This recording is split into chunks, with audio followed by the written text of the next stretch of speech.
Hello દોસ્તો, સ્વાગત છે તમારું ફરીથી આપણી ચેનલમાં। આજે આપણો ટોપિક છે બ્રિક્સ। તમને ખબર છે બ્રિક્સ પરથી કોઈ ને કોઈ તો ક્વેશ્ચન તમારા એક્ઝામમાં આવે જ છે। તો આજે આપણે બ્રિક્સને સંપૂર્ણ રીતે સમજવાની પૂરી કોશિશ કરીએ। ચાલો, સૌથી પહેલા બ્રિક્સનું પૂરું નામ શું છે તો તમને ખબર પડશે કે બ્રિક્સ જ્યારે આપણે ઇંગ્લિશમાં નામ જોઈએ, બરાબર છે, ત્યારે તમને ખબર છે કે બી એટલે બ્રાઝિલ, યાદ રાખજો। બી એટલે બ્રાઝિલ, બી એટલે બ્રાઝિલ, આર એટલે રશિયા, આઈ એટલે ઇન્ડિયા, સી એટલે ચાઇના, ચી એટલે ચાઇના, અને એસ એટલે સાઉથ આફ્રિકા। યાદ રાખજો, આટલા દેશો નથી, આ તો એના શરૂઆતના દેશો છે।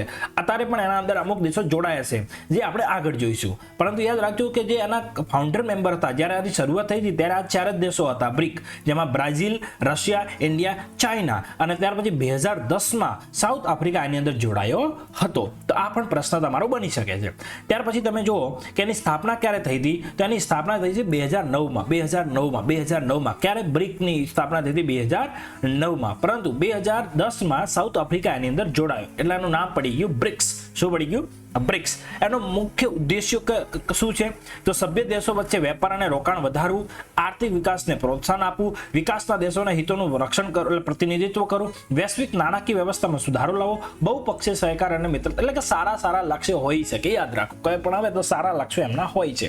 ત્યારે પછી ન્યૂ ડેવલપમેન્ટ બેંક, મિત્રો, ન્યૂ ડેવલપમેન્ટ બેંક આ શું છે મિત્રો? તો યાદ રાખો કે બ્રિક્સ દેશોએ પોતાની એક બેંક બનાવી છે જેથી કરીને એ લોકો પોતાના જે સભ્ય મેમ્બર છે અથવા સભ્ય મેમ્બર અલાવા એ જે લોકોને નોમિનેટ કરે એ બેંક એ દેશોને એ શું આપી શકે? લોન આપી શકે મિત્રો। તો ન્યૂ ડેવલપમેન્ટ બેંક કોની છે? તો એ છે આપણા બ્રિક્સની છે ન્યૂ ડેવલપમેન્ટ બેંક। એની સ્થાપના ક્યારે થઈ છે? 2014માં થઈ છે મિત્રો, 2014માં। મુખ્યાલય કઈ છે એનું? સંઘાઈ ચાઇના, મિત્રો યાદ રાખો, સંઘાઈ ચાઇના। એક સંઘાઈ કોર્પોરેશન પણ છે, યાદ રાખો, સંઘાઈ કોર્પોરેશન। એનો મુખ્યાલય પૂછે તો એનો મુખ્યાલય જો સંઘાઈ નામ હોય, સંઘાઈ સહયોગ કોર્પોરેશન આ તયું નામ છે, તો એનો મુખ્યાલય હતો બીજિંગમાં હતો। શું હતો? બીજિંગમાં હતો। પરંતુ યાદ રાખો કે ન્યૂ ડેવલપમેન્ટ બેંકનો કઈ છે તો સંઘાઈમાં છે, સંઘાઈમાં। એનએસ તમે યાદ રાખી શકો, એનએસ સંઘાઈ, બરાબર છે, યાદ રાખો। અને હેતુ એ છે કે વિકાસશીલ દેશોને લોન આપવું, બરાબર છે। પણ યાદ રાખો કે લોન માત્ર જે આપણા બ્રિક્સના સભ્યો એમને જ મળે? ના, બ્રિક્સના સભ્યોના અલાવા દેશોને પણ મળે છે, જેની અંદર એની અંદર એક સભ્ય છે એ છે આપણો બાંગ્લાદેશ। એ બાંગ્લાદેશને પણ લોન મળે છે, પણ બાંગ્લાદેશ આપણા આ બ્રિક્સનો સભ્ય નથી મિત્રો, યાદ રાખો। ત્યાર પછી વર્તમાનમાં એની અંદર સભ્યો જોડાયેલા છે। આ સભ્યો તો તમને 5 યાદ જ છે, પરંતુ બીજા 5 સભ્યો જોડાયા છે। એ કોણ છે? તો ઇજિપ્ત છે, ઇથોપિયા છે, ઈરાન છે, યુએઈ છે અને ઇન્ડોનેશિયા છે। હવે તમને દિમાગ લાગશે યાદ કેમનું રાખીએ? તો મિત્રો યાદ રાખવા માટે તમે એવું કહી શકો કે E4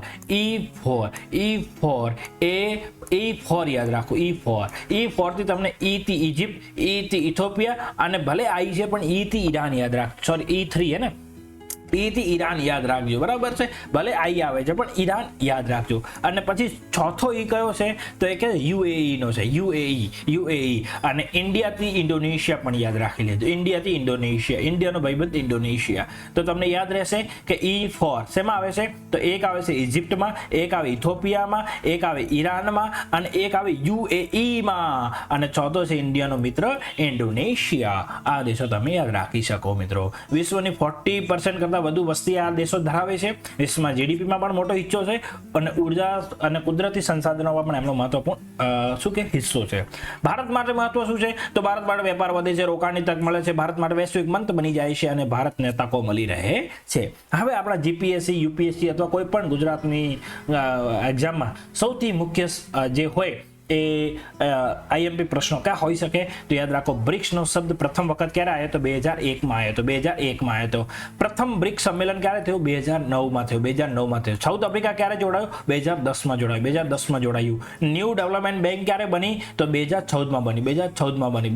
બધાને આપી શકે એટલે કે ખાલી માત્ર સભ્ય દેશોને લોન આપે? ના, સભ્ય દેશો અલાવા પણ દેશોને લોન આપી શકે છે, બાંગ્લાદેશ યાદ રાખજો। ત્યાર પછી ન્યૂ ડેવલપમેન્ટ બેંકનો મુખ્યાલય ક્યાં છે? સંઘાઈ, એનએસ તમે યાદ રાખ્યું છે, એનએસ યાદ રાખ્યું છે। ત્યારે બ્રિક્સના વર્તમાન સભ્યો કેટલા છે? 10 છે મિત્રો, 10 છે। અને એની 17મી બેઠક જે થઈ ગઈ છે એ ક્યાં આગળ થઈ હતી? તો યાદ રાખજો એ Rio de Janeiro Brazil. Rio de Janeiro ક્યાં થઈ હતી? બ્રાઝિલમાં થઈ છે. બ્રાઝિલમાં મિત્રો, બ્રાઝિલમાં. અને 18મી બેઠક ક્યાં થશે? તો 18મી બેઠક આપણા ક્વેશ્ચન માર્ક છે મિત્રો, ક્વેશ્ચન માર્ક છે. તમારે કમેન્ટમાં જણાવવાનું રહેશે કે 18મી બેઠક ક્યાં થશે.